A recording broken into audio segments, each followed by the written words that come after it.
are back. Welcome to another edition of the Sports War. And we are back. We got the full crew in the house. That is what it's all about. The Yankees, out of any team in the league, are the best equipped to handle a blow like this. I think there is a higher power at play here. He's due law of averages. That dude is the ultimate scrub. It's trash. Yeah. Every person you have in there is fucking trash. Next game, you're going to see a big performance. You can see it in the end of the game, and I'm just totally stoked and excited for this. And we are back. Welcome to another edition of the Sports Port. And once again, it is the Barnes and Tony show. Anthony, how are you, my friend? Feeling okay today, Brian. You know, hump day action, dude. Yeah. Not a great night for the Mets. We'll get to it. Don't worry, dude. It just is amazing, though, how we literally have switched places. I know. It's 1 week ago, ridiculous. I'm yelling, voice is hoarse. And now it's like almost don't even know what to say. You know what I mean? Everything's just going right. Like nothing to complain about, right? For you, tough yeah, sometimes. yeah. Yeah, dude. I believe you have a comment. I don't know if you're familiar with who this is. Let me see. didn't ring a bell. VHS DVD guy. He says, wow, I came here for Mario, but now I'm staying for the sports. You guys rock, dude. So we love to hear that. Appreciate them tuning in. Have they commented before? Or No, this is a new guy. Okay. Honestly, I really have no idea who he is, dude. Okay. Yeah. All right. Yeah. So welcome to the DTV family. Yeah, dude. Maybe like sub, if you're tuning on YouTube, dude, that'd be greatly appreciated. Yeah, we would love that. Of course, a lot of baseball to talk about. There was the NBA last night. Hockey starting tomorrow. But we're going to start with tomorrow begins the first major championship of this season, Oak Hill Country Club in Pittsford. Pittsford. Are you familiar with Pittsford? I guess it's outside of Rochester, Tony? Really? No. Yeah. Not at all, dude. So it must be a small suburb outside of Rochester, but that is where, of course, Oak Hill Country Club is. Rochester, Matthew. Rochester. That actually is a really good bite, I have to say. And of course, the PGA Championship, like all the majors other than the Masters, is on a rotation. So, Justin Thomas, technically the defending champion, and that was his second PGA win last year, coming from 8 behind in the final round. And of course, you have the best of the best in this field as Matthew chimes in here. Yeah, he's clocking in, fellas. Classic look at yous. And he goes, Rochester. It's a section of Rochester. I guess he knows about it. And he loves the soundbite. Sick bite, LOL, he says. Yeah. So that's Rochester, Matthew. Rochester. So that's obviously awesome. You can't beat that. Then we got Michael C. Theophil checking in as well. Legit, the show makes my risings the best. Also, there's nobody that gives me my sports news better and more efficient than the Sports Port gang, dude. Love it, Michael. Always right Absolutely. on it. And it really, it's funny because like Chokery was texting me about this the other day. He was always big on FS1, watching Nick Wright. Watching Colin Cowherd. And I used to like Colin Cowherd, honestly. And he was just saying that and ESPN, it's like you can't even watch it because it's all just, motives, narratives. It's not true feelings. And I think that's why, we people appreciate us because we're giving it to you straight. We're not, there's no motive we have as to what we're saying. Yeah, no, I totally agree. There's no script. No agenda, at least for me. I don't know about Brian, I guess. Well, my agenda is for the Yankees to win the fucking World Series. How about that, Tony? Wow, dude, what's your language, Brian? Oh, man. But I just thought that was kind of funny. So when we think about who's in this field, of course, it's everyone you could imagine. But just to list off, the usual suspects, we got Scotty Scheffler, John Rahm, Brooks Koepka, two-time PGA champion, 4-time major champion overall. Xander Schauffele, Tony Finau, Patrick Cantlay, last week's winner, Jason Day, Cam Smith, Rory McIlroy, Dustin Johnson, Tyrrell Hatton, Victor Hovland, Max Homa, Justin Thomas, Matt Fitzpatrick, Tommy Fleetwood, Sungjae Im, Ricky Fowler, Adam Scott, Wyndham Clark, and not to mention Colin Morikawa, Jordan Spieth, Sam Burns, Cam Young, and of course, Tony, how could we forget 2021 PGA champion Phil Mickelson? Wow, dude. So a lot of names to choose from. I was just kind of going to go back. If you look at the PGA championship, obviously the course that it's played on, I mean, that's going to affect, how, much under par you are. The last 2 years, it's been grinded out. We're in single digits. JT won last year at 5 under par. Phil at Kiowa over Brooks Koepka and Louis Oosthuizen was 6 under par. Morikawa at TPC Harding Park was at 13. Koepka's second PGA there at Bethpage was at 8 under. And in 2018, he was 16 under at Bellerive. So it's, kind of fluctuated.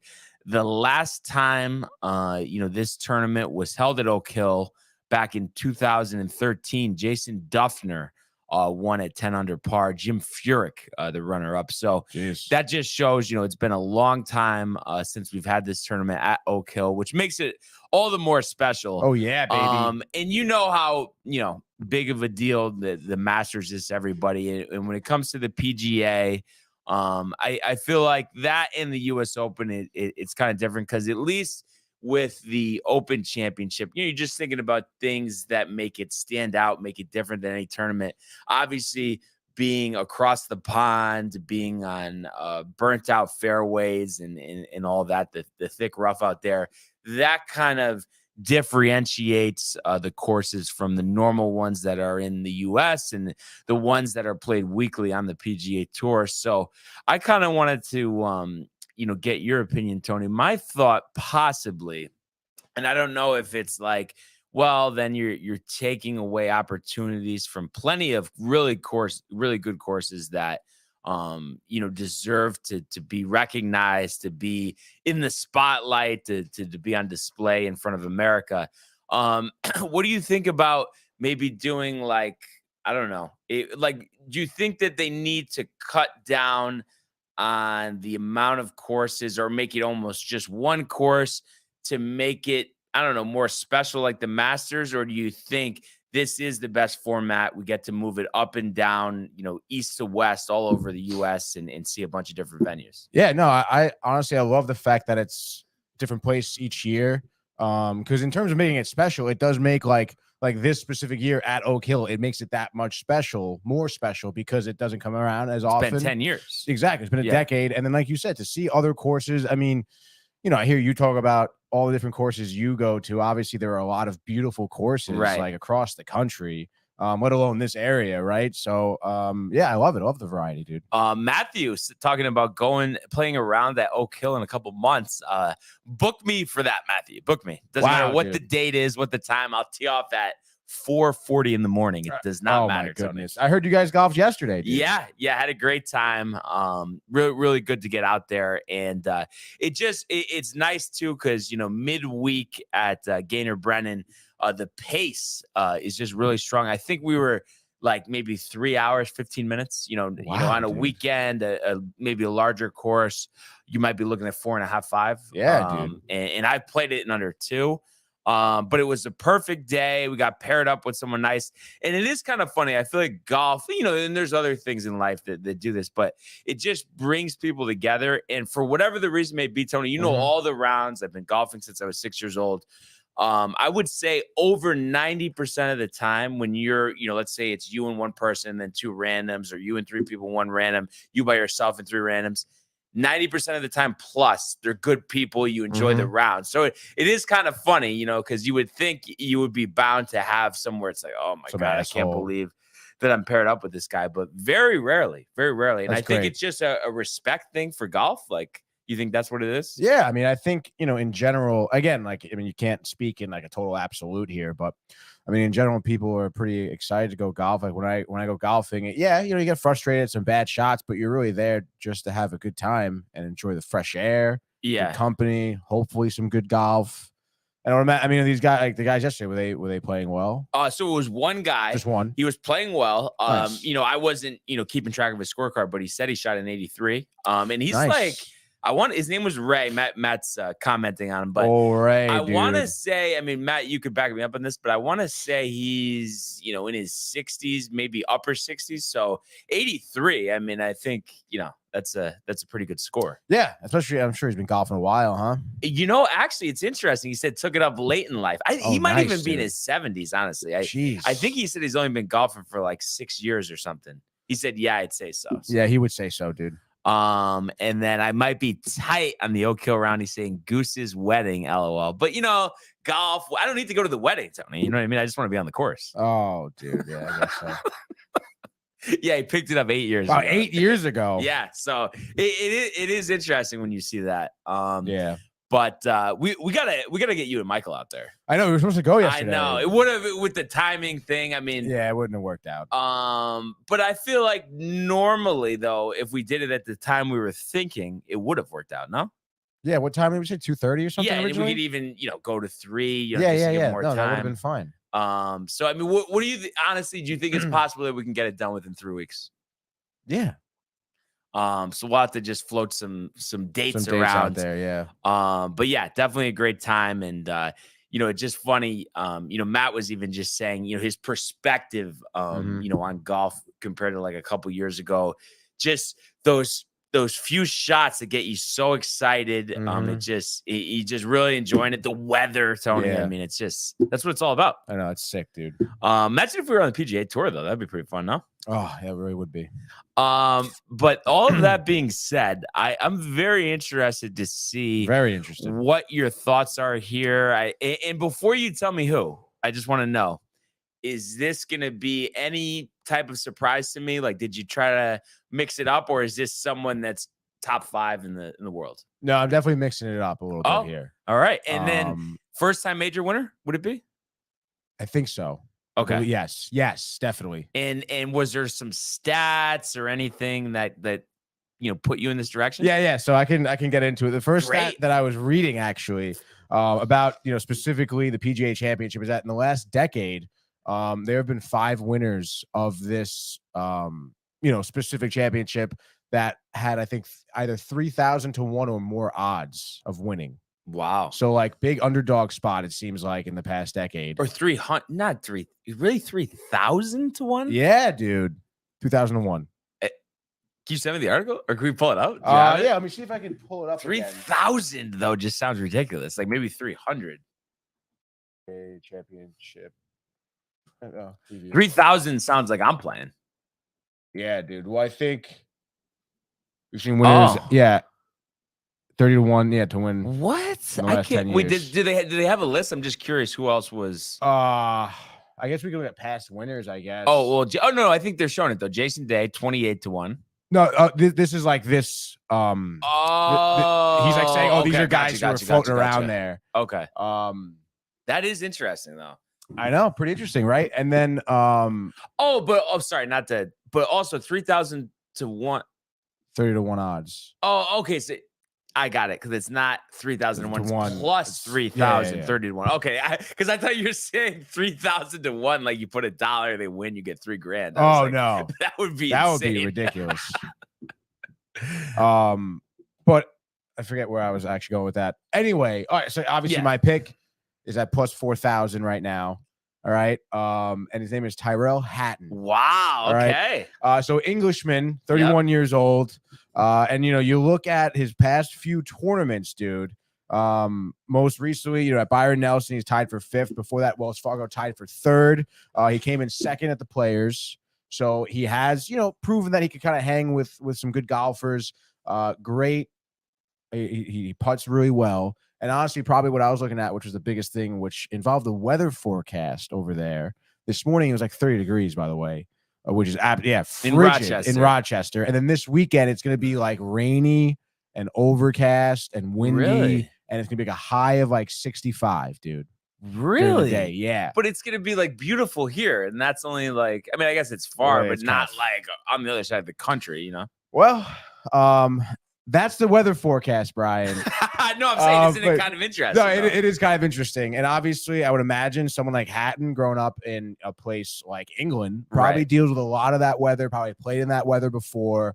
I think it's going to play a huge factor in how other players, kind of perform here at the PGA Championship. And because of that, give me Hatton with a little bit of that edge there. And I think with him stringing along some strong performances past couple of tournaments, I mean, I think he's got a good shot at winning this, dude. Wow. All right. That's kind of interesting. So I am, not going to go with someone that's a surprise, but it's been about 4 years since he was a major champion. He's definitely had the lows of all lows and has had kind of a renaissance recently. Always known as one of the fiercest competitors on tour. Seemed to have lost his mental edge, maybe last season, missing the cut at the Masters, but rebounded quite well this year at the Masters. So I think the live curse is going to be broken, and Brooks Koepka will win his 3rd PGA championship. And I think it'll be poetic justice, Tony, for that choke at Augusta National. Is it going to be like he's dominant from the start and keeps it through, or is it like a comfort behind? Yeah, we've seen him. I think he won again after that, on live, and has just been at the top of the leaderboard every time. He's healthy. So showing that he's still one of the best golfers in the world, which is just it's just nice to see, people complete that comeback. So let's see. Also let's do a, if you had to give me I guess I'll just ask you this question since I took one, but who's the top finishing live golfer? Ooh. Dude, I guess I'll go with Phil. Phil. Yeah, wow. Why not, dude? And out of all of the live golfers, is he the one that you would like to see win it the most? Honestly, yeah, I think so. I'm tired of seeing Koepka just choke. I don't think he deserves it. I just think, what we saw from Phil at the Masters, I mean, what a kind of comeback in the last day too. Yeah, it was impressive, honestly, dude. He still got it. And he's got to be strong mentally because he has been taking it on the chin since this whole live thing started. Yeah, even before the live thing, dude, with the gambling and everything. It's just go gamble it, Matthew. Go gamble it. Oh man, that is funny stuff.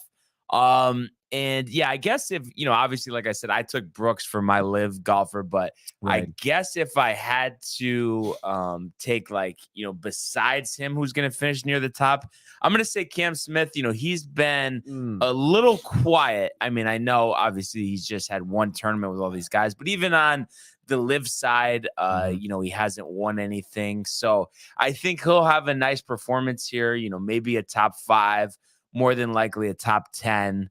So it'll be interesting to see, what he looks like. And, you were talking about, numbers before. Something interesting to keep in mind, guys, that, might have a pretty good shot here. Of course, Scotty Scheffler, he's second on tour with a 69.09 scoring average, first being Rahm, 68.63. So seems like no matter what course they're playing at, they're putting up a good number. They're not blowing up and being over par. And guys, 2 guys looking for their first majors right behind them in scoring average. Xander Schauffele, 69.49, Finau, 69.52. So I think those are some guys to watch. And then I think also something that is pretty impressive. And I know Tiger at one point made hundreds of cuts in a row, but right now, top top streak of cuts made is actually Schauffele at 24. Wow. So he has shown some consistency, which is interesting. And then last thing I wanted to mention here, top 3 finishes. Rahm has 6, Homa has 4, Cantlay has 3, and how about Chris Kirk also has 3? So kind of a renaissance season for Chris Kirk. Homa, the hot start. We haven't heard much from him lately. So it is kind of crazy because I feel like now that you're following it more regularly, watching on the weekend with the family, Tony, that how quick on the PGA Tour, the narrative changed. Like Max Yeah. Homa he's the best golfer out of everybody. Yeah. And then, Rahm, he's the best. But then, it's Scheffler. And then you find yourself all over the map. Yeah, it is pretty crazy. Even like Rory was tossed in there too a little bit. Right It's after the tour championship yeah, last year. dude. So it is pretty crazy how like some players just like get hot, some players get cold, and then just like how tough it is for any of these players to remain like consistent through all these tournaments. Like, Yeah, it's just crazy. Yeah, no, it really is. So I'm so excited. And then also you mentioned Rory. We've seen him really struggle. Hasn't done anything good in a while. Missing the cuts at the Masters and the Players Championship. Is this a rebound tournament for him? Do you see him in the top 20? I mean, where do you see him finishing? Oh man, that's kind of tough because I feel like the pool of players is just so ridiculous. Right. I can see him like kissing the top 10, I guess. Yeah. And what about Spieth? Do you think he'll have a good performance? He's trying to get that career Grand Slam. Yeah. I don't know. He's so up and down. Yeah, I think he's gonna have a poor performance. Like maybe an MC. Yeah. Wow. That would be disappointing for Jordan. Mm-hmm. Career Grand Slams, though, they're tough to get. I know, it's ridiculous. But and two, one other thing actually I'm just looking at, because I like the kind of the history of the PGA Championship in terms of multiple winners. We know Koepka has won the 3. I'm just seeing in the modern era. So Nicholas won 4, Tiger won 4, and I think that's it. So he would be he would be a solo second for PGA Championships career since the stroke play era started. Wow. So that would be something historic and something to keep an eye out for. And the coverage will be great for this. You got ESPN, having the Thursday, Friday coverage, and then ESPN Plus before it's on regular cable TV and before Nance takes over on the weekend. And we'll have our second major champion of the season crowned Sunday when we're at the Horseshoe. How about that? It'll be just finishing up. Dude. Yeah. That's big weekend, dude. Yeah. Huge. Yeah. That kind of, I know it was like a smaller tournament, but when Harbour Town, when they were finishing, that was kind of sick how that was on. It was a close finish too, right? Yeah. I forgot who hit I know, dude. That shot was insane. And who was it that was about to win? Spieth was about to win, I think, Was right? it Spieth? Victor Hovland? Was it Victor Hovland? I don't know. For some reason, I picture like Sahith Theegala on the screen while we were watching. No, let's see. So RBC Heritage. Fitzpatrick. So it was Fitzpatrick and Spieth. Okay. And I think, was that a playoff hole? I think it was a playoff hole. So dude. You can't beat playoff holes. That's right, dude. They hit it like in the close to the water. Both of them too. Yeah. Oh my God, that was intense, dude. Yeah, the golf. I know that was a good tournament. But yeah, I think this was definitely, I would say, since Augusta, our longest golf segment. I would say so, dude. Yeah. So major championship season, that's what it's all about. We're going to be having a lot of updates, of course, while this tournament's going on. And I can't wait to crown a champion here and just see from this pack of highly talented golfers, who's going to come out on top. That's going to be such a good storyline. I'm excited to see Oak Hill on TV. Back in 2013, I don't even know if I was watching the tournament. So it'll be nice to catch the coverage to see who will be hoisting the Wanamaker Trophy, Tony. Love it. But for now, let's go to the world of Major League Baseball.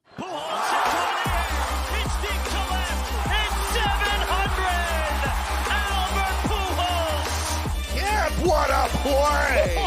Stop it, Yep. And Alonso cracks one of the Mets win the ball game. Out of sight. And it works at 100 miles an hour. 14 strikeout.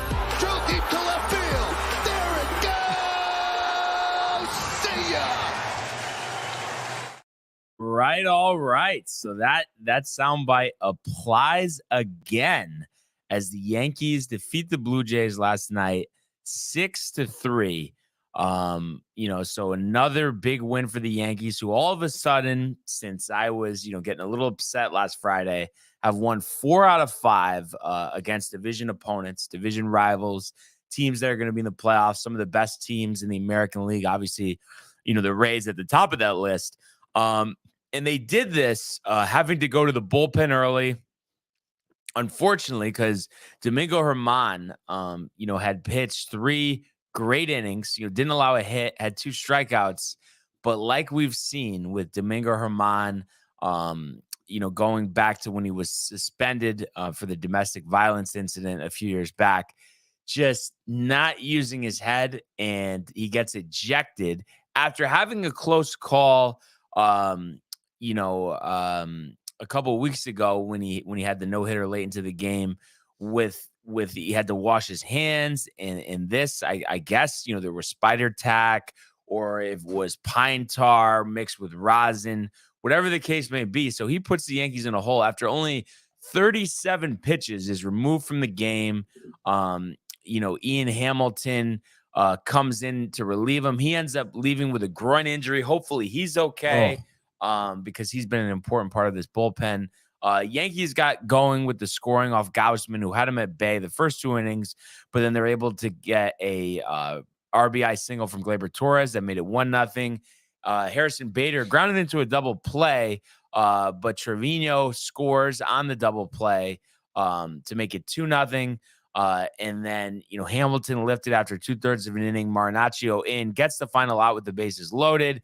IKF hits a home run, only a second extra base hit this season, I believe. So that made it 3-0.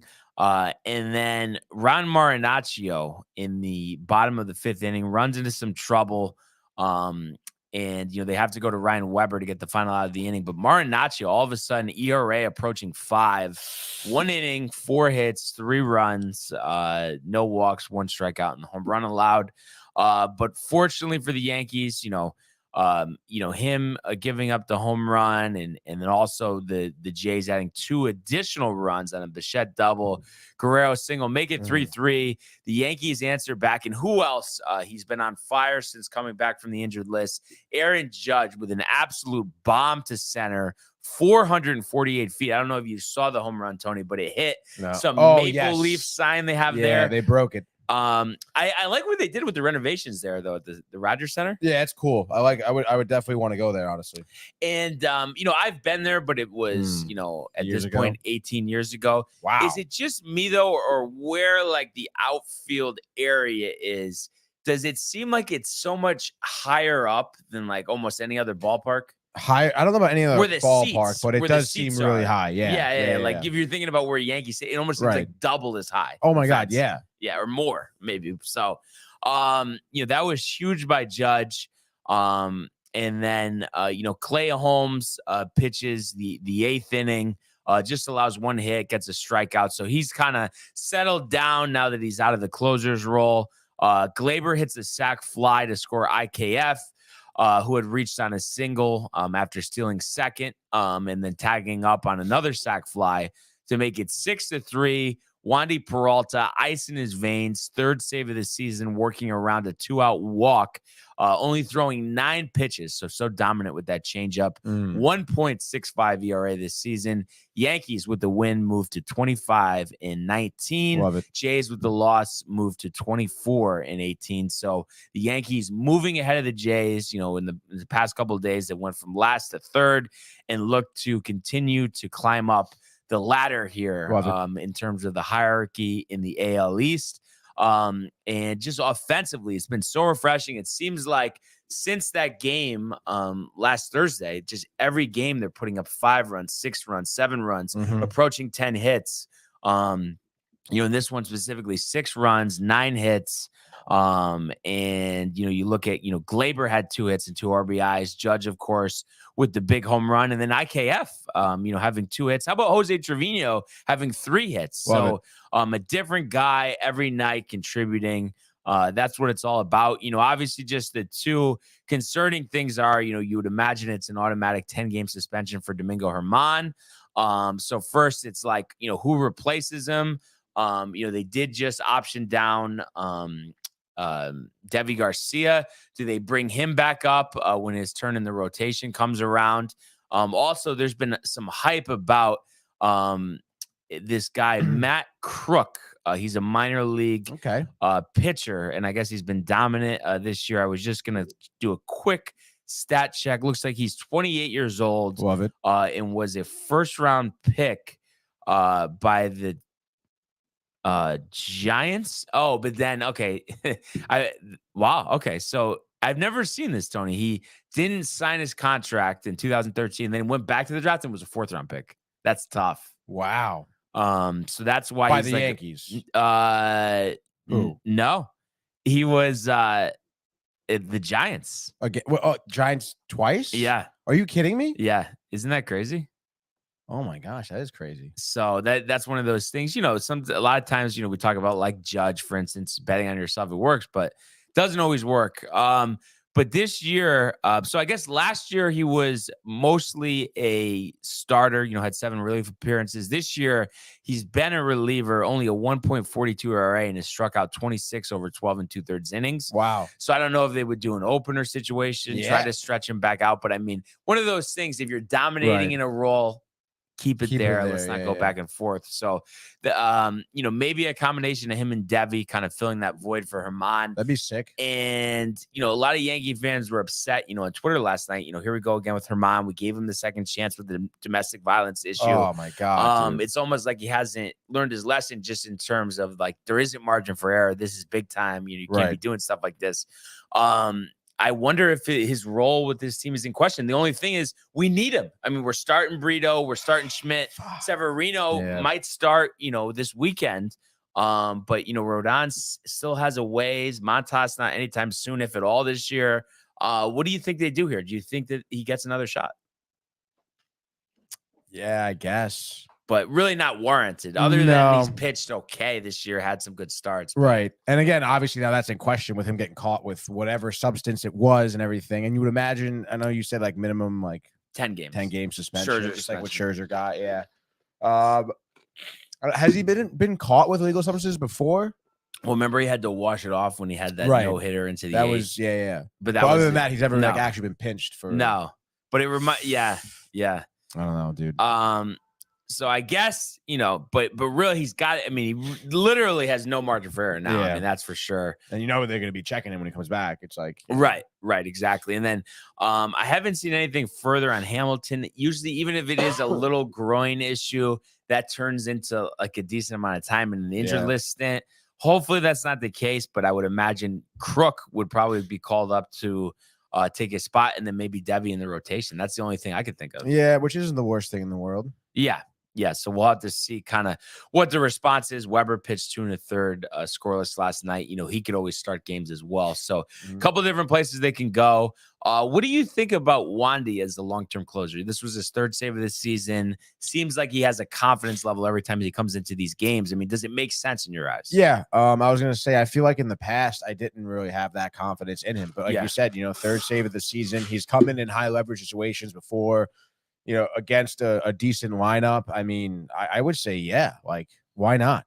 That changeup is so deadly. And I feel like growing up, I didn't understand his change. It seemed like a change. Why are you throwing a change? It's not as fast, but it's like the hitters, I guess, just recognition wise, it represents a fastball so strongly that that's why they're swinging through it and not on it. Yeah, you love to. Is that like his strikeout pitch? Like he throws the change. I mean, we could go Fangraphs, but I want to say he throws the change 70% of the time. He can throw 96 too, which is interesting. The changeup is 96? No. The fastball 96. Changeup is clock's 90. Like 80. Okay, 89. Okay. So, but I'm saying it's interesting. Usually someone doesn't throw a change that high of a percentage. Yeah. That's crazy. I guess we have a couple comments here, right? Oh, yeah, we do. Bronx 718 is coming in here saying, let's go Yankees. And then Donna Barnaby comes in. Good morning, guys. Nice Yankee win last night. What's up with those umpires? Do you think they were looking for a problem? Good morning, Mom. Yeah, I mean, obviously love the win. And in terms of the umpires looking for a problem, I mean, the thing the other night with the signs, and that wasn't really the umpires, that was the broadcasters, that's looking for a problem. But I think in terms of, the substance on his hand, I mean, they're checking, that's just something that they normally do for everybody, so I don't think it's like targeting, Domingo Germán specifically, but there has just been a lot of chatter, a lot of complaining. The Blue Jays were complaining about the Yankees coaches not being in the box. Like, I don't know if you heard about that really? too. I mean, Tony, tell me that this isn't a sour grape situation though with the Blue Jays. Like, I know we haven't won anything in a while, but obviously it's been even longer for them. But don't you think it's a sour grape situation that they like we're public enemy number one for them, but yet they haven't done anything and they don't beat us regularly? Yeah, that's kind of ridiculous. They're like you said, sour grapes. I mean, that's fucking ridiculous to be calling out like little, like tedious, like kind of nonsense things. Coaches not being like coaching box. Like, Yeah. come on, dude. Yeah. No, I think that's crazy. Wandy, by the way, throws that change 32.7% of the time, fastball at 16%, and then a splitter at 27.6, or no, a sinker at 27.6. So definitely a good variety of pitches, especially when you're throwing that slider. And that's why it's been effective. And I think it's kind of a combination effort because I think, they do like King going multiple innings. If it wasn't for that, I think he would be the closer, but because of the multiple innings, they like that flexibility. And I think, as long as this keeps working, let's just keep running it out there. The tandem of Wandy Peralta and Michael King at the end of ball games. Yeah, I love it, dude. It's a great one too. Yeah, absolutely. So all good stuff as far as that's concerned. Obviously, another game against the Blue Jays tonight. Yankees will look to take the first 3 games of this series, which would be very impressive. And we'll get them another series win, which would be nice. So as the other 2 games have been, this is a 7:07 start there at the Rogers Center. Garrett Cole versus former Met great Chris Bassett. Wow. So You have confidence in Cole? Oh, bounce back? Utmost confidence. But once again, because of the way Cole is, because of the way Vladdy is, Manoah, there's going to be so much barking for this game. There's probably going to be the benches are going to clear at least once, I think, for this game. You really think so? I mean, think about it. Cole, Cole's going to be calling them out. Yeah, definitely. That's pretty sick, dude. And then it does happen. I feel good about the, Bass on the Hill. I know he's pitched pretty well. And it's funny. I feel like he's given up a lot less hits than he normally does. Like 31 hits in 49 innings. Like that's pretty good for someone like him because his ERA is usually over 4. Yeah, dude. But I think he's hittable. So very hittable. I feel good. And I think Cole, his last outing was short. Obviously ran into trouble in the 6th inning in the outing before against the Rays and completely imploded. I think he's due for like a really strong 7 innings, maybe 2 runs, double-digit strikeout game here. So I feel very good about that. Feel good about the bats because it's like I said, it hasn't been one consistent source. Obviously, Judge has homered the last couple games, but every new game, whether it's Peralta, not Peralta, but I meant Cabrera, whether it's Rizzo, whether it's Gleyber Torres, Trevino, it's just someone new every night stepping up. So that's why I feel really, really strongly on that end. And, it is kind of interesting too, before we go Mets here, Tony. Can't be a coincidence that they solved a multi-week offensive slump as soon as Judge came back, no? I guess it's not a coincidence, no. Yeah. So it's I think I guess it was tough because at the time you're just looking at it face value. And it's like, despite that, we still should have done better. But then it's like, it is just how the pitchers have to navigate the lineup is so differently when you have an MVP in the middle of it, obviously. Oh, yeah. No, definitely. So it's been nice to score because it was so frustrating before that. We'll give an official pick in a second here. Unfortunately, last night, Justin Verlander and the Mets not getting the job done. 8-5 Rays. What happened, Tony? Well, obviously, we'll break it down in terms of scoring. Yesterday was Verlander's first start at Citi Field, second start of the season. Third start of the season. First start at home. Yeah. So again, like he's been really your only bright spot in terms of, pitchers in the rotation. So you're thinking like, all right, expect him to do well, honestly. And he didn't really do phenomenal.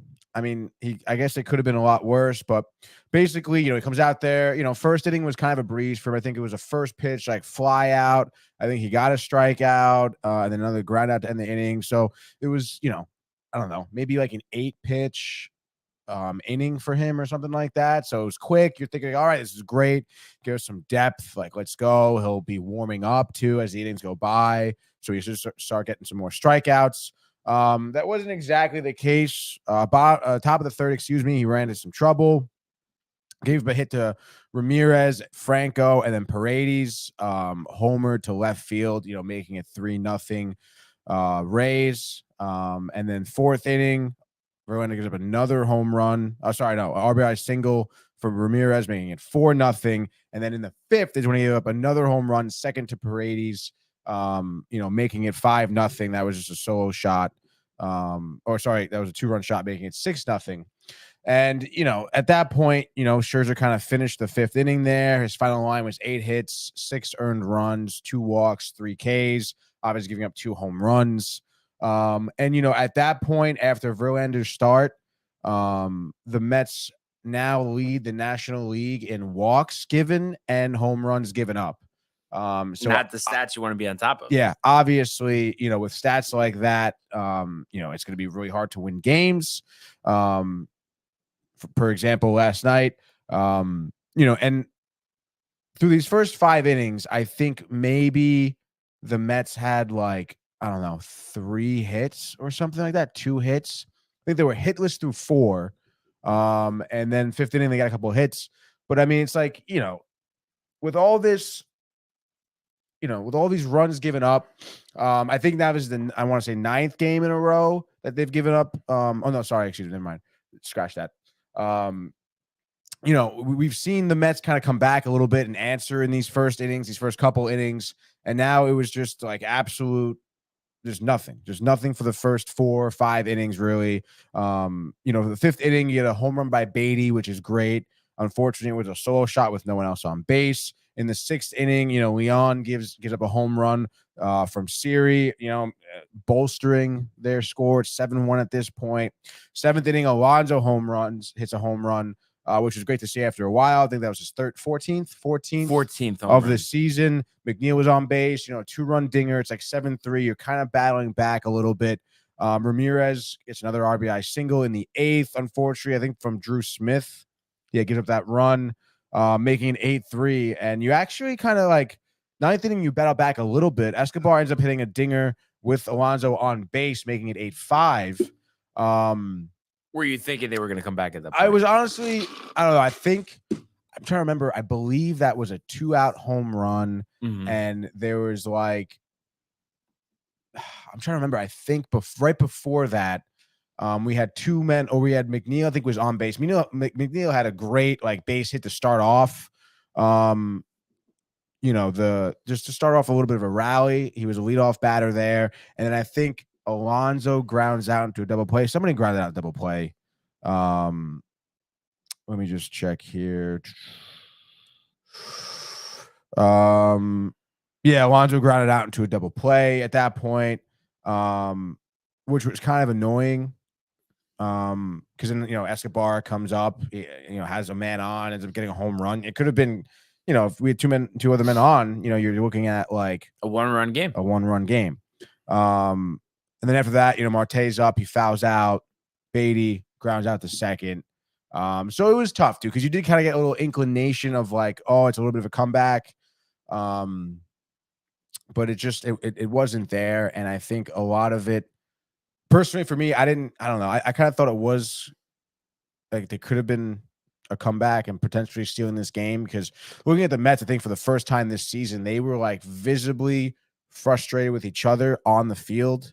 When Drew Smith was out there, I think Beatty had made a mistake at third or something. And they were kind of yelling at each other a little bit, dude. They had some words for sure. You can tell in the dugout, people are pretty tight. People are obviously not happy with, how many games they've been losing. Especially a game like this where you score 5 runs, typically that should get you a win. But unfortunately, your pitching failed you. And again, maybe the players, I'm sure, were thinking all right, we have Verlander. This is going to be a good outing. If we score 4 or 5 runs, it's going to be a guaranteed win. And they did that, dude. But unfortunately, they gave up 8 runs as a team. I mentioned the stats. They lead in the NL. It's nothing good. Are you worried about Verlander a little bit? Yeah. I mean, again, like he was on the rise basically, and now he kind of falls flat here in a time where you obviously really needed him and everything. So what you expect from him in the next outing, I mean, sure, expect the best, but I mean, you've seen what he just did against the Rays, against a good team. And to be out to the Rays too, I mean, obviously they have the best record in baseball right now. They are a really good team. They did great. They put themselves in a position to score runs constantly, dude. They were stealing bags. They were testing Alvarez. Throwing. From the catching position, they were hitting bloop singles in the outfield, testing our outfield too. Like they knew our outfielders aren't good. So they were hitting really well. And of course, you get Verlander leaving like a fastball in the middle of the plate. Like, some guys are capitalize on that. Like Paredes had 2 home runs. So it's kind of unfortunate, dude. It's very demeaning. You're definitely thinking at this point, like, that season's over, but I mean, it's looking pretty dim. And you want obviously people to be held accountable at this point. People are calling for Buck's job, Billy Epler's job now. What are the players doing? They should be Epler. I know it's tough, dude. I would give Epler. I know. I mean, it's really dim, dude. In your eyes, it was up to you though. Does Buck get the whole season, or it depends how it goes? Buck definitely gets the whole season. What if they lose 12 in a row? I mean, I think there's definitely a conversation to have been had if they, losing 12 in a row for sure. But I don't know. I mean, the players do like Buck. Like, he is a good manager. Players aren't performing, and it's not like I think it would be more so on Epler. Like he constructed this team, it's not like, Buck is playing his guys. He's not playing a tough line. Like, he's not playing like a bad lineup. He's not starting bad guys. He's starting good guys. This is their full lineup, right? I think they were talking about that this morning on the radio. Yeah, dude. I mean, look at it. Injured. No one's injured. Nimmo, Lindor, McNeil, Alonso, Tommy Pham's the DH spot, that's totally fine. Then Marte, Beatty, Kana, Alvarez. I mean, that's your lineup right there. That's what he played. Those guys aren't performing. Your ace pitcher isn't performing. You tried to save some bullpen guys. You had to use Drew Smith. You use Ottavino to close it out too. Again, like it's more so certainly on the players. It's going to be interesting to see how they kind of move forward. They obviously need to get rid of guys, need to bring guys up, which leads me to the next point of them calling up Mark Vientos, which I think is huge. This guy who in the minors has kind of been a utility player. He's played first, second, third. But third was his natural position. Third is his natural position. But he's played games all over there. A couple of looks at shortstop, a few looks at the outfield as well. Do you think he's going to play most of the outfield or DH? I think DH. Okay. To start. Which I mean is fine still. You can throw him at DH. I mean, it's not like anyone else is doing good at DH. Right. Just to see some looks at bat. I mean, I was looking up some of his stats in the minors here. His fielding is good, by the way. Again, like this season, he has 20 starts at third, 17 starts at first. While he's playing third, his fielding percentage was a 948, 991 when he was at first. Committed only 3 errors at third, 1 error at first. So nothing terrible, dude, at all. And then in terms of batting, his average is 333. 37 RBIs, 13 home runs, in 141 at bats, dude. So, I mean, he's got good numbers. Of course, you would expect some type of adjustment period for sure, coming into the majors. But I mean, things are looking great for him. So it's like, why not? You like Brian says all the time, you have nothing to lose here at this point. So you have to see that because you have to just get something going at this point. I mean, you got Senga on the mound tonight, so. Opposed by Fleming. Fleming has a 4.26 ERA. He's pitched 31 2/3 innings, 17 Ks. His last outing against the Yankees. Yeah, so that's 2 outings against the Yankees, actually. 4 innings, and then 5 innings respectively. Back in early May was 5 innings, 6 earned runs, 7 hits. So he doesn't last long. Seems like he gives up a run. He's give up, 8 earned runs in his last 3 starts. So could be a smash spot. I mean, again, like I would like to see the Mets offense get rolling earlier. You know, Right. I mean, you love to see the back end of that game yesterday, them scoring and rallying and trying to get something But give the going. pitcher confidence. That's what we always talk about. Yeah, exactly. You have to give your pitcher confidence. Kadai Senga has historically given up runs in the first inning. Yeah. He's historically not really lasted into the sixth inning Boy, very well, and dude. a lack of command against the Rays. Jeez, that doesn't bode too well. No, no. He's really got to be sharp today. And I feel like the Rays hit off-speed pitches pretty well. Yeah. And that, that's what he throws a lot of his forkball, obviously. And then when he's in trouble, he throws his fastball, but he's had trouble locating his fastball. So, I mean, I feel like either way, it doesn't look great. Toughens you up, though. It does toughen you up. Hopefully, it kind of rises to the occasion here. We're at home. Right. Decent crowd last night. I don't know if I didn't see the ticker. Did you? Decent crowd, but I mean, the Mets got booed last night. You didn't look up the attendance, did you? No, I can right now. Yeah, I was just gonna look on the bat app. Let's see. Last night, Tuesday.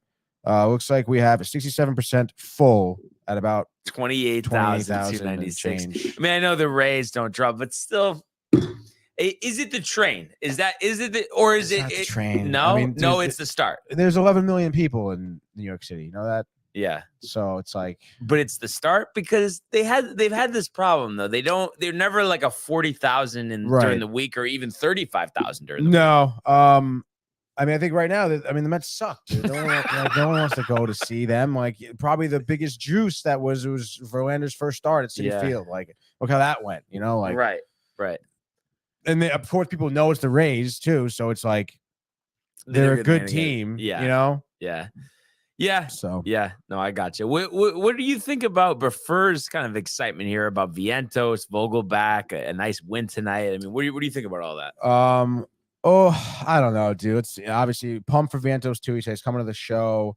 Vogelback is second behind Alonso. Oh, come on, dude. Is that wins runs created? Yeah. That might be one of those dumbest stats so of what, all time. Dude? Yeah. Mets win tonight 10-0. I gotta tell you, before that. I mean, that's just like not gonna happen, dude. Senga no hitter. That would be crazy. It'd be great. I would love that, dude. But I just think, I don't think Senga's fooling really anyone in the Rays lineup. And I think, in terms of Vogelback, I mean, I guess I've seen him string a couple of good hits together recently, but I mean, doesn't have much pop off his bat, dude. And when he's not hitting a single, he's like striking out looking. So it's just like you've had enough at the end of the day. Yeah, a little bit, dude. And then Alonso home run last night, love it. Beatty home run last night, love it. I would be happy if Alonso hits home runs on back-to-back games. That would be great, dude. Let's try to get the long ball going. I think that was the Mets like first home run in fucking however many games. Like, they've not been hitting home runs a lot. Beatty, it was brought up here to spark some offense. That's what he did last night. So you have to see that. Unfortunately, he did ground out to end the game.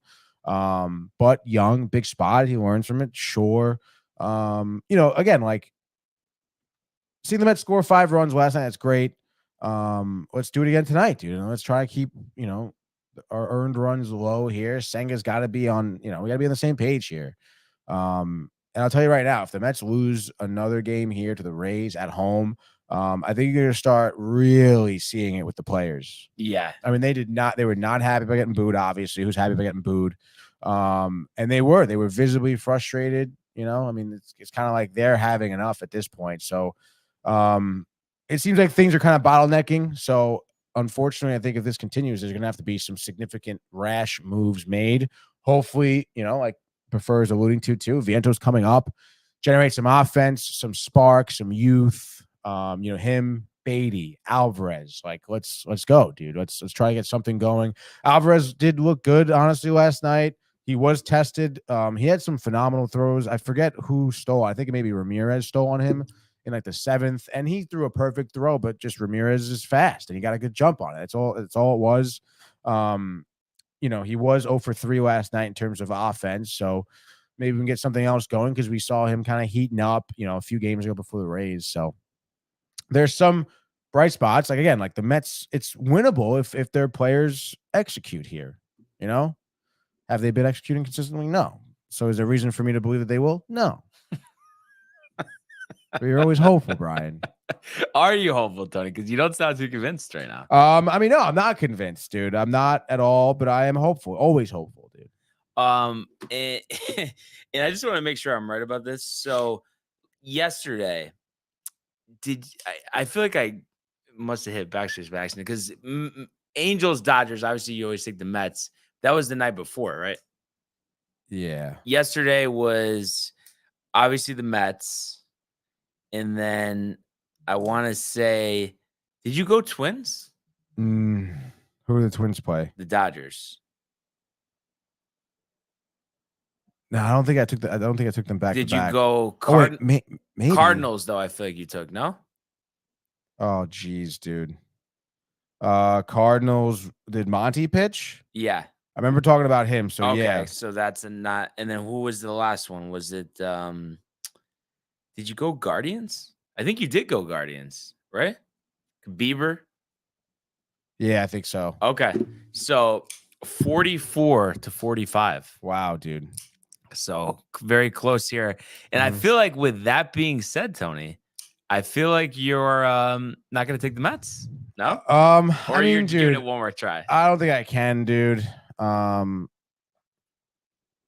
Yeah, no, I can't do it. What are you leading with? That's a really good question. Let's see here. I guess. Wow, dude. Did you know that the Rangers have like I think the third or fourth best record in the league right now? I did tell you that, and it's ironic too that DeGrom hurt, and it doesn't even matter. Dude. Andrew Heaney and Nathan Eovaldi pitching well. Crazy, dude. Yeah. Speaking of which, I think I'll take this matchup. Honestly, they're playing the Braves at Nathan home. Eovaldi? Nathan Eovaldi against Spencer Strider. Honestly, I'm gonna take Strider on this one. He's been absolutely lights out. You're talking about a guy who, again, talk about, another guy who was chirping last year. He's a big chirper of the Mets. And so far, he has kind of followed it up a lot. We saw him actually get a little hit against the Mets, I think, in the last outing. They ended up losing that game anyway, though, the Mets, like 9-8 or something like that. But other than that, dude, you saw him against Miami, 8 innings, no earned runs, 2 hits, no walks, 13 Ks. San Diego, 6 innings, 1 hit, 9 Ks. He's been really dialed in, lights out. Against Toronto, it was a 3-0 loss, but he had 12 Ks over 6 2/3, 1 earned run. Great outing against a good lineup in Toronto. Baltimore, who also has, I think, one of the top records in the league right now. Only 2 earned runs there. Gets a good lineup, 10 Ks too. So the strikeouts are there. I would imagine that he can kind of take care of business against Texas and give me Spencer Strider here. 7 innings of 2 hits. I'll give him 10 Ks, no earned runs. The Braves win, I'll say 3-1. All right. Yeah, there we go. Great game, dude. And I'm obviously going to go with Cole and the Yankees. Talked about how I'm expecting him to get deep in the game, double-digit strikeouts. I think it's honestly going to be 7 shutout innings. I think the Yankees will hit Bassett early and often, maybe knock him out after the 4th. And at the end of the day, I think that, you're going to see the Yankees take this one. Let's call it 6-2. So making a statement, looking Manoah and Vladdy right in the face and just said, we're not scared of you guys. You guys haven't accomplished anything. You need to sit down. And I think that's what they're going to say. I just like the matchup with Bassett. And I know last time out against the Braves, he had a complete game shutout. But I love that. I love actually the previous 2 outings. He's pitched 16 scoreless innings. So I think this bodes real well for him to get hit. I mean, don't you kind of look for those things sometimes? Absolutely, dude. I mean, it's going to change. Yeah. You know it. So Yankees take game 3, Tony. What do you got for number 2 here? I'm going to go with the Padres here. This is game 3 against Kansas City Royals here at home. Loss last night. Embarrassing loss. Seth Lugo last night lasted 2 innings, gave up 5 runs early early, dude. How do you not come back there? You chip away, you get it to 4, and then bullpen did great. They were scoreless through 5 bullpen guys, dude. Right. Honestly, kind of tough. Tough loss for sure for I think the Padres here. But nonetheless, dude, bright spot. Darvish. Hugh Darvish in the mound tonight. Like, let's fucking go. And then on top of that, I think that the offense will be absolutely churning early and often. You're looking at in terms of the pitching matchup, you got Carlos Hernandez on the mound, young guy, 26 years old. I guess is an opener guy. 18 games pitched. Yeah, no starts. I guess they're using as an opener here. So you'd imagine, again, like Kansas City goes bullpen game. They don't have a lot of great bullpen guys. I know Singer lasted I think 6 innings, and so they have some bullpen guys saved up. But nonetheless, dude, I think Padres should be raking through the Royals pitching staff here. Give me the Padres. I would say pretty dominant. Almost like the first game of this series. I'll say 6-2. Wow. Yeah. All right. I'm going to go with the Dodgers. Dustin May, opposed by Sonny Gray. I know Gray, good this year, 4-0, 1.39. We've seen the Dodgers really get on a run here. And I just feel like, reminiscent to his time with the Yankees, Sonny Gray, in a big spot, in Los Angeles, people watching. I honestly think he's going to get hit. We know how hot Max Muncy has been as well. And I just think that May will keep the Twins at bay. End of the day, Dodgers defeating the Twins in this matinee. I'm going to say 6-1. Love it, dude. Third and final here. I'm going to go with the Astros at home against the Cubs, dude. Third game of the series. Astros looking for the sweep here.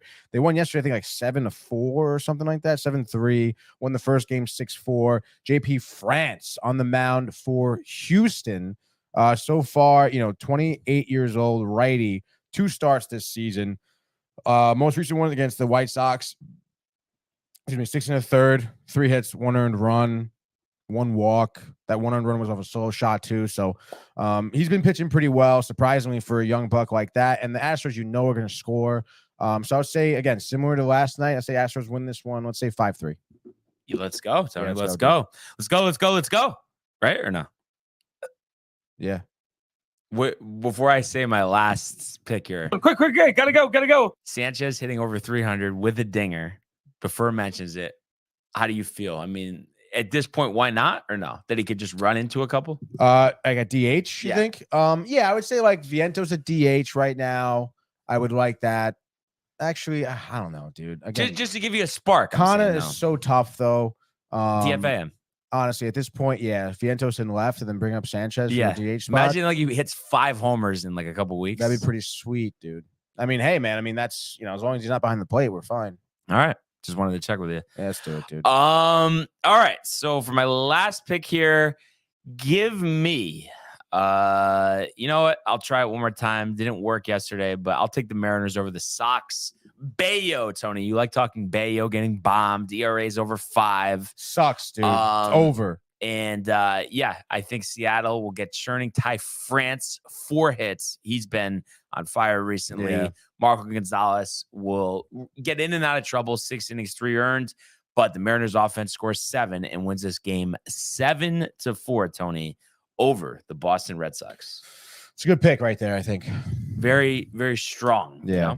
Speaking of strong picks, though, Buffer did mention yesterday he was 3 for 3 in picks. He all won Brewers, Rangers, Astros.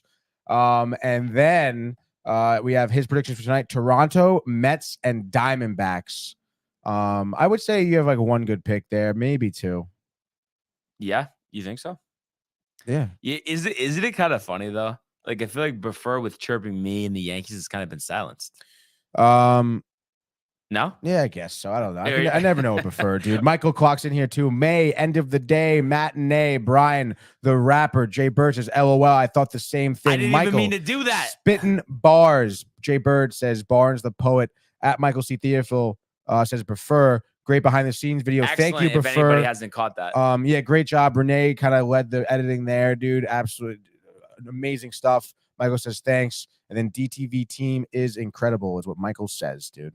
Michael, I'm giving you a homework assignment after that meeting today. He's not doing it. you're going to the range. I'm making you. So I'm literally gonna. Well, after the just meeting make with a sure, shoot. It doesn't matter. I'm gonna just tell the shoot they gotta wait a second. I want you to get your stretches. There's time after the shoot, Tony. That's the thing. For anything in the world, no matter who we're talking about, if you need to make a window, you need to open that window. It can open. It's never locked, and you know that. What? Tell me that didn't make a little sense. No, It made a little sense. Renee can go solo. He said he's down. I mean, there you go, Tony. There you go. No, I'm just kidding, Tony. Just kidding. Just having fun with it. Just having fun with it. So the hockey is tomorrow, so we'll talk about that tomorrow. Just a couple housekeeping things here on the way out, Tony. What do you think about Rivers getting canned yesterday from the Sixers? I mean, did you think they had to do it? I mean, 3 straight semifinal, eliminations. Yeah. Again, I mean, you got to do something. I mean, you've had some, revolving door in some aspects in terms of players in and out of the Sixers. And then, I mean, his recent stint of Game 7 losses. I mean, just not good, dude. I mean, that's when Game 7 is when you want to rely on that coach a lot. People, I feel like, also hold him in a very high regard, in terms of coaching, and he's not producing. So it's like, yeah, can him, right? It's so interesting though, because it's like he obviously winning. I think he has 24 straight winning seasons, whatever it is. It's like clearly he's doing something right, but I guess it's just like an adjustment thing. Right. Obviously, personnel is important too, but it's just like that he can't. I think he's lost 6 straight Game 7s. I mean, it really is unbelievable. Sorry, I'm just reading these comments. It is ridiculous. I mean, I think it is fireable. I mean, come on, dude. To get embarrassed too in that Game 7. I mean, it wasn't like. And you hear Harden wants to go back to, and I know Michael's commenting about this, but Harden wants to go back to Houston so he can eat. No, that's what they were talking about. So he can just chill and just match with the young guys, be well received, and he doesn't care about winning. That's what they were talking about. I don't know if it's just a bunch of hoopla. But oh my God, he's a loser, dude. I know. Talk about a waste of talent. But first, says he stopped chirping because I've been watching all Yankee games and they're not that bad. Appreciate it, Prefer. Honestly, now we're finally seeing eye to eye here. And then Michael also says, yeah, Tony doing get it panties in a bunch. And then Daryl was obviously choosing his adopted son hard on, and Doc is overrated. Get Mark Jackson in Philly. Instant championship ! Dude. I mean, I can't say I disagree. You guys talk about him a lot. And 2 other things here. Spurs win the draft lottery, so I'm sure Michael is behind the conspiracy on that one. They got they got Tim Duncan with the number 1 overall pick. They got David Robertson, 2 Hall of Famers that led them to titles. Now Pop's been tanking for years. He gets the best prospect in the last 5 years, whatever it is. So that'll be interesting. Tall point guard, can do everything. So I'm sure they're excited about that. Lakers did lose Game 1 last night in Denver, 132 to 126. I mean, it's not embarrassed. Yeah, it kind of was, dude. I mean, they were down a lot more. They were down by 20, I think. Davis had 40 and 10. LeBron had 26, 12, Jokic, though, and 9. dominated. Dude. Jokic, I think, had 12 rebounds halfway through the first quarter. Ridiculous. I mean, he's unbelievable. Yeah. However, Tony, Jamal Murray did really well. Murray. There's that little point guard too, dude. That was actually pretty good. I forget his name. I'm trying to think. So yeah, they were up 21. Brown or something, maybe. Bruce Brown? Is it Bruce Brown? Yeah, maybe. I think it is Bruce Brown. Yeah. Off the bench. Yep. Yeah, dude. I liked him off the bench. It was nice. So I think the whole thing is here. Just get Game 2. Just get it. I think it's that simple. And I think with the rally at the end, they showed they're right there. And I think then it's anybody's series at that point. Yes. I think you're correct. What do you think about the last comments here on the way out? Last few comments here. Michael says, "Wow, told you, yes." And he says, "What a wamba, Tim Duncan Jr. I've said this," he said. And then Michael also says, "Pop is going to win 2 out of 3 in the next 5." He says, "Wow." Before comes in. Got to be bold, Tony. We got to be bold, dude. And then Before comes in here, says they got a 7'3" giant, but only 180 pounds. You'd imagine he's going to gain some weight. Fill out Durant, the bench press, the combine. I kind of think we need to be bold. There we go. And then Donna comes in here, kind of really pushing her luck, I think. I guess the Yankees aren't looking too bad compared to the Mets, she says. Wow. So Yeah. I mean, that mom right on the head, and she's having a good time with it. Her brother, my uncle Jamie, big Mets fan, Right. so she grew up with it. But Okay. hey, I mean, at the end of the day, results are results, Tony. No. Yeah, and then prefer interacting with Ghana. I really like Volpe. He is fast. Volpe, I mean, the fast, he's steals, good, dude. it's an element that we haven't had. He might steal 50 bases. Who Yeah, knows? Michael thinks Pop sold his soul for this, Which number is one unlike pick, dude. Pop to like purposely tank. He seems like a guy. How about wants have to- some integrity, huh? Well, No integrity in the there's no NBA integrity anymore. in anything anymore, Yeah. Tony, other than golf. Is there integrity in golf, though? I mean, a lot of those players, dude. I don't know, man. I mean, they're not cheating, dude. The Live Tour, dude. But The blood really- money, the gambling. Yeah, but I don't know. You know what I mean? Besides when they're Tiger signing Woods. bonus. not much integrity in Tiger Woods over there. So dude. we had such a good golfer on here, and now you're just like getting tight. I'm just saying, even in golf, I think dude. this is Mets. Like you're kind of getting it on your chest Oh, with the Mets. I mean, the proof is in the pudding. It's there. It's all no, written on the wall, dude. The writing's in the writing's on the wall. you can admit, me personally, I started it. Obviously, you've taken it on yourself, but I've got you to a level with golf that you would have never been to in terms of like interest in the professional ranks. Yeah. Because there was zero, No, and now yeah. at least there's like a 0.5% or whatever. Yeah. No, I think so. Yeah, so Yes. that's kind of cool. No, Honestly, that if I you love think about that. it. Yes. Yeah. I do think it's cool. But yeah, so great stuff. So excited about everything here, and I really do think, Tony. No, it seems unlikely, but I think better times are around the corner for the New York Mets. Mark my words, you're going to be cheesing within the next couple of days. I really hope so, dude. Kadai Senga, some offense. Gary Sanchez, maybe player of the month in June. Just watch out for it. But all of that being said, and by the way, too, Miami will take game 1 in Boston tonight. But we really appreciate everybody tuning in and continuing to comment, like, and subscribe. All of the archives on the YouTube page. Tony, Michael, Renee in costume. All the episodes of Sports Report, Screen Time. The Dream is Free. All of our vlogs. The Mighty Morphin Power Plumbers. The behind the scenes video. Hell yeah. The Yankee Stadium vlog. The Yankee Stadium shorts. All of it. You want to check that out. As well as the merch. Spring in the Air. Jim Nance. DowntimeTV.com.